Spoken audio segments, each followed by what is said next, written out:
Well, it's the end of the decade, and as customary with the end of the decade, it is time to review the best and possibly worst of that decade. 2010 was the year I got introduced into horse racing, and now, almost 10 years later, I have changed so much. It is crazy, but this isn't about my life biography. This is about horse racing as a whole from 2010 to 2019. And, in my opinion, the 5 best races that came out of that decade. Now, just to be clear, I will be choosing these races off of my personal experiences with these races. So, races that have a lot of personal impact on me can be anything. It could be a maiden special weight, or it could be a Grade 1 race. All that matters is that it has a huge impact on me as a person and on my view on horse racing. So, without further ado, I'm going to go over my personal favorite races of the decade. At number 5, we have the 2019 Queen Elizabeth Stakes. Now, I'm a sucker for a horse who can win time after time. I absolutely love looking into the biggest horse racing streaks of all time. So it's no surprise that I would get super excited to see if Winx could go out on top. Especially since I've watched her win race after race for almost 5 years. So honestly, this race was a long time coming.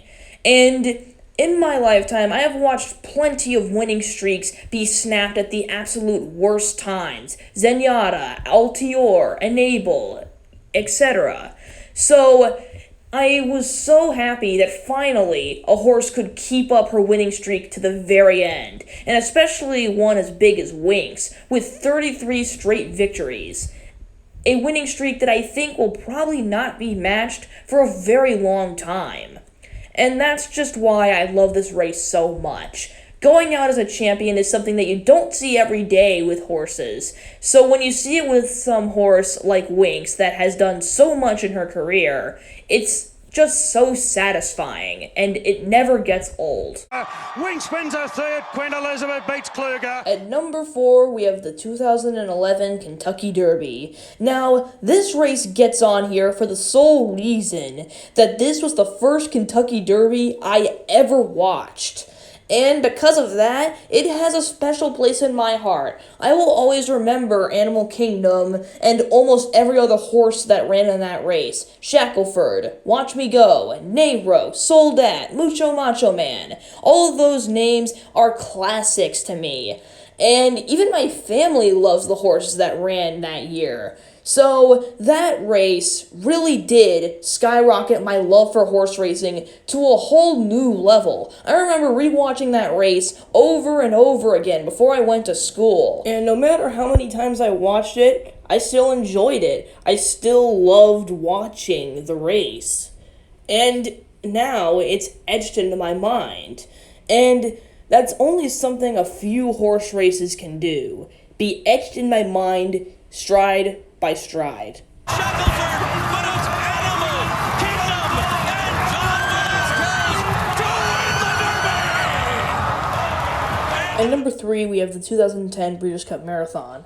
Now, not many people know this race besides Calvin Borel and Javier Castellano fighting after the race, but I remember this race as the first horse race I ever watched. Now, I might have probably watched a random horse race previously, but when it comes to the first horse race I vividly remember, it is definitely this one. And just like the 2011 Kentucky Derby, it was a race I watched over and over again. I remember every single horse in this race, even ones that basically no one knows about, like Alcomo or Gabriel's Hill. I still remember those names quite fondly. And I always look back on this race as the race that got me into horse racing, and because of that, it has a special place in my heart and gets on this list. The marathon, Aldafa stays all day to win by 2. Prince William was second. At number 2, we have the 2016 Breeders' Cup Distaff. Now, this race really gets high on this list because it feels straight out of a movie. Think about it. You have Beholder, a horse who is now 6 years old and has proven time and time again that she is an amazing horse, able to defeat boys in the Pacific Classic in record time.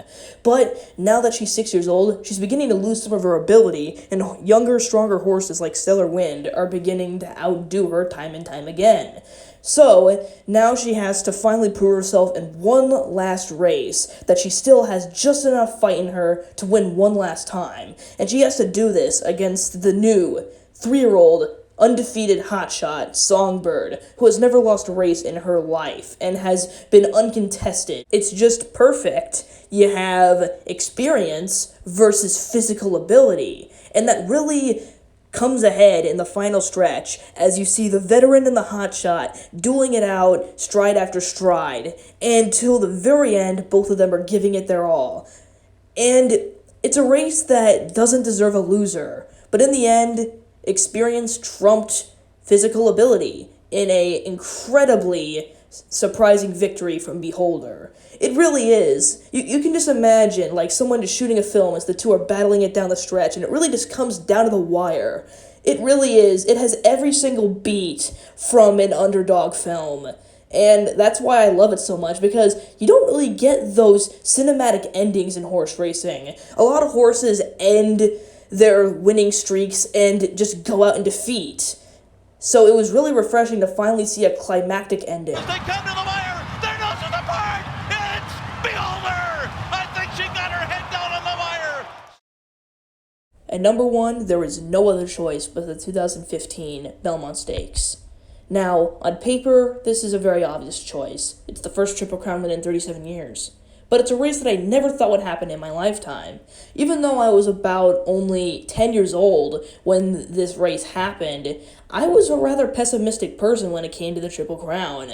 I honestly thought I would never see a Triple Crown winner in my lifetime because I thought it was something only achievable by horses many generations back, and it would just be too strenuous of a task for a horse in the modern day. But then I got my expectations subverted, especially with heartbreak like I'll Have Another being scratched from the Belmont Stakes and California Chrome coming up a disappointing 4th. I really did think that all we were going to get was a couple near misses, and that was it. But American Pharoah changed all of that. I remember just me and my friends sitting at the TV, just super excited for that one chance, that exciting moment to have the Belmont Stakes happen, and another Triple Crown winner to join the group. And it was an amazing, euphoric moment when he crossed the line first. And the lines, he's finally the one, American Pharoah's won the Triple Crown, are etched into my mind. It is a very famous quote at this point. Almost as famous as lines like, he's moving like a tremendous machine. It stuck. And that is why it is my number 1 favorite race of the 2010s. Hope you guys enjoyed this video. If you have a different list, then comment it down in the comments below. I'd love to hear what you guys think are the best races of the decade. And see you guys next decade. I'll probably make a few more decade videos, but if not, see you next decade. Bye.